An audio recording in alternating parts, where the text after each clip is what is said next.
Et nous recevons le scientifique, le neuroscientifique pour être précis, Stanislas Dehaene. Bonsoir. Bonsoir. Soyez le bienvenu sur TV5 Monde. Vous êtes spécialiste de psychologie cognitive, titulaire de la chaire psychologie cognitive expérimentale au Collège de France. Et vous êtes l'auteur notamment du livre, on va en parler, La science au service de l'école, édition Odile Jacob. Alors l'école justement, puisque vous présidez aussi le Conseil scientifique de l'éducation nationale. Et récemment, vous avez donné l'alerte, vous avez dit, écrit que écran, outils numériques et école, ça ne faisait pas forcément bon ménage. Dites-nous pourquoi. Ouh là là, c'est beaucoup plus nuancé que ça, parce que il y a eu, on a dit toutes sortes de choses sur les écrans et ça n'a pas beaucoup de sens. Ouais. Le vrai problème, c'est le détournement de l'attention des enfants et le détournement des familles tout entières. Souvent, c'est les parents qui sont sur les écrans. Alors qu'on sait que le cerveau du jeune enfant, j'en parle beaucoup dans mes livres, a besoin de stimulation extrêmement précoce, et notamment sur le plan du langage. Il y a des différences très importantes dans le domaine du langage, déjà dès 3 ans, donc au tout début de l'entrée en maternelle, et ça va conduire en cascade à des retards, alors qu'il faudrait donc que les parents soient beaucoup plus interactifs avec les enfants, et on sait que dès la première année de vie, on parle vraiment du tout jeune âge, il faut pouvoir interagir de façon directe. Le cerveau de l'enfant attend une interaction, c'est un cerveau social, le cerveau de l'espèce humaine, très particulier. Il attend de recevoir des informations linguistiques de ses parents. Donc vous nous dites que, alors on parle souvent de la lumière artificielle qu'émettent les écrans, vous nous dites c'est surtout que le temps passé est très long sur ces écrans et que du coup, pendant ce temps-là, on ne fait pas de fonctions beaucoup plus simples, le regard, le langage, le parler, le jeu, toucher, également, le jeu très concret, oui. Donc il peut y avoir des jeux sur tablette, et c'est pour ça que le débat est beaucoup trop réducteur. Il y a nous avons des logiciels sur tablette ou sur téléphone qui sont utiles pour les enfants, notamment en complément de l'école, des logiciels de lecture ou de calcul. Mais on ne peut pas y passer un temps aussi considérable que les enfants en passent souvent actuellement. Pendant le confinement, on a beaucoup entendu parler du risque de décrochage scolaire, notamment des inégalités sociales. Pour vous, qu'est-ce que ça a comme impact, notamment justement sur l'apprentissage? Quand on entre au CP, on a encore beaucoup à apprendre. Est-ce que pour vous, on peut rattraper le retard pris? Bien sûr. Alors le cerveau est un organe plastique. Mais oui, les années précoces sont très importantes parce que cette plasticité va diminuer avec l'âge. Par exemple, pour apprendre les phonèmes de sa langue, les sons de sa langue, ça se passe vraiment dans la première année de vie. Au bout d'1 an, on a convergé et ces sons ne vont plus changer.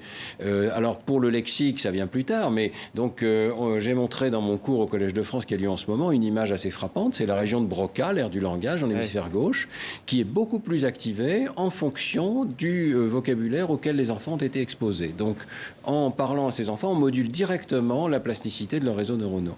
Alors, on va s'intéresser maintenant à un sujet dont on parle beaucoup en ce moment. On loue la classe dehors, faire la classe en extérieur. Ça permet bien sûr de respecter plus facilement la distanciation physique en pleine épidémie de Covid-19, mais pas seulement. Certains disent que cette pratique pédagogique a des intérêts particuliers. On va voir lesquels avec vous après. Mais d'abord, ce reportage de notre partenaire France 2 à Rochefort, il est signé Anne Guillet-Épée. Enfiler les bottes pour aller en classe, ces petits de maternelle ne se font pas prier. Je peux jouer dehors. Désormais, tous les matins, l'école se fera dans la nature, avec un peu de crème anti-moustique. 1, 2, 3, c'est parti. Direction un bois de peupliers, à moins d'1 kilomètre. Mais sur le chemin, on commence déjà les apprentissages. D'abord, le calcul, avec les petits trésors de la nature. Chaque enfant, vous allez choisir une boîte, et une boîte de 4, de 5 ou de 6, et vous allez remplir avec soit des marrons, soit des graines. Une autre façon d'apprendre, ici, on cueille soi-même les chiffres. 1, 2, 3, 4.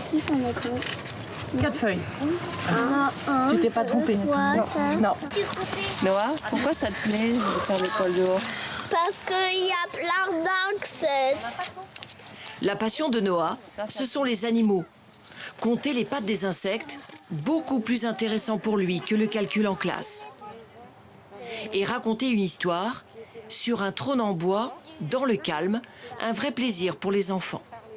Il était une fois une jolie fille qui s'appelait Kenza.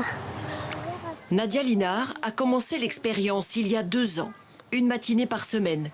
L'institutrice a pu en mesurer tous les bénéfices pour le langage. Ils parlent beaucoup plus spontanément quand ils sont dehors, entre eux et avec moi. Et il s'est vraiment passé quelque chose de magique au niveau du trône. Au bout de 3 semaines, ils sont capables de raconter une histoire complète.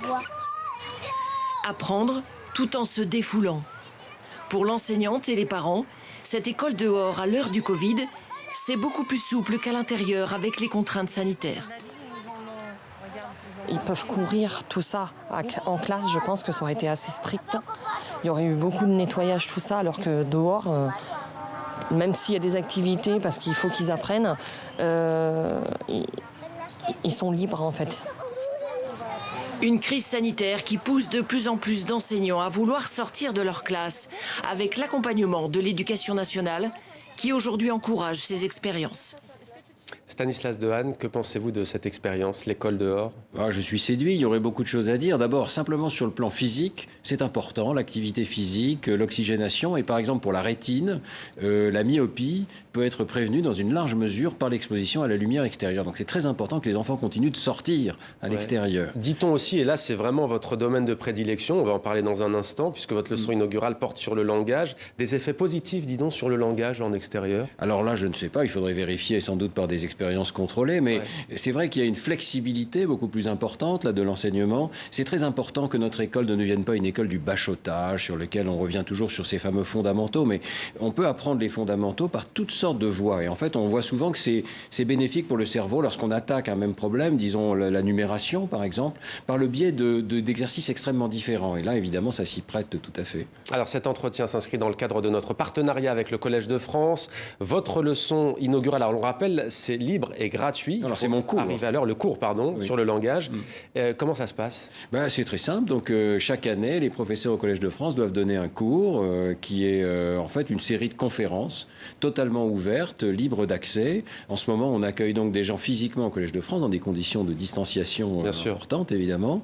Donc un peu moins que d'habitude. Mais enfin, on a quand même plusieurs centaines de places. Et puis, le cours est donné en direct sur Internet. Et le lendemain, il est disponible dans une version éditée, optimisée. Alors sur le langage, comment fait-on pour vulgariser? Le mot n'est pas toujours très sympathique, mais comment faites-vous sur le langage? Je fais mon cours depuis plusieurs années sur l'impact du langage sur le cerveau. Ce qui m'intéresse, c'est que le cerveau humain est quelque chose de très particulier. C'est le seul à être doué de langage, et pas seulement de langage pour communiquer, mais d'un langage interne, par exemple le langage des mathématiques, qui fait que, on l'a vu d'ailleurs dans le reportage, même les tout petits enfants sont déjà des scientifiques en herbe. Ils formulent des hypothèses d'une manière que d'autres espèces ne font pas. Nous sommes de ce point de vue-là bien meilleurs que tous les autres espèces de primates, et je dois dire aussi, je l'explique dans mon livre, nous sommes bien meilleurs que tous les réseaux de neurones artificiels, de l'intelligence artificielle dont on dispose actuellement. Alors justement, j'allais vous demander quelle est la différence entre le cerveau humain et la machine, l'ordinateur? On aimerait bien le savoir, parce qu'à ce moment-là, on finirait par l'imiter dans les machines, mais je lance un certain nombre d'hypothèses dans le livre, et l'une d'entre elles, c'est effectivement que le cerveau humain évoluait des traitements symboliques. Actuellement, les réseaux de neurones apprennent des choses intéressantes, les réseaux artificiels, mais ils ne savent pas le formuler explicitement. Ils ont une connaissance qui est cachée dans des poids de connexion, et ça les rend performants, mais incapables d'expliquer ce qu'ils ont appris. Et ça, c'est quelque chose de très différent dans l'espèce humaine. Nous avons la pédagogie, nous sommes la seule espèce à transmettre les connaissances d'une personne à l'autre, d'abord parce que nous avons réussi à les formuler en nous-mêmes de façon compacte par le biais du langage. Est-ce que le cerveau peut être dépassé par la puissance et l'intelligence artificielle? On verra, il faut attendre, et moi je crois que le cerveau est une sorte de machine, une machine dont on n'a pas encore compris tous les tenants, les aboutissants, à mesure qu'on le comprend. Mais vous dites dans le futur, on pourrait transférer vers les machines. Tout est transféré, et vous dites dans le futur, on pourrait voir une machine pleurer. Il y en a que c'est inquiète. On est dans quoi là? Dans le transhumanisme, j'aime pas le transhumanisme, non, mais je pense que les machines font des progrès simplement considérables, et que oui, même les émotions, j'en parlais ce matin, elles ont une fonction.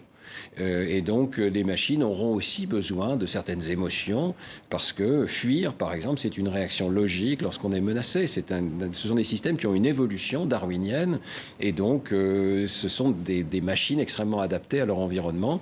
Nos machines artificielles n'ont pas encore atteint le même niveau d'adaptation, mais elles progressent considérablement. Merci beaucoup Stanislas Dehaene d'avoir répondu à nos questions. Donc, la science au service de l'école, Odile Jacob, et puis apprendre, point d'exclamation, les talents du cerveau, le défi des machines, toujours chez la même maison d'édition. Merci à vous.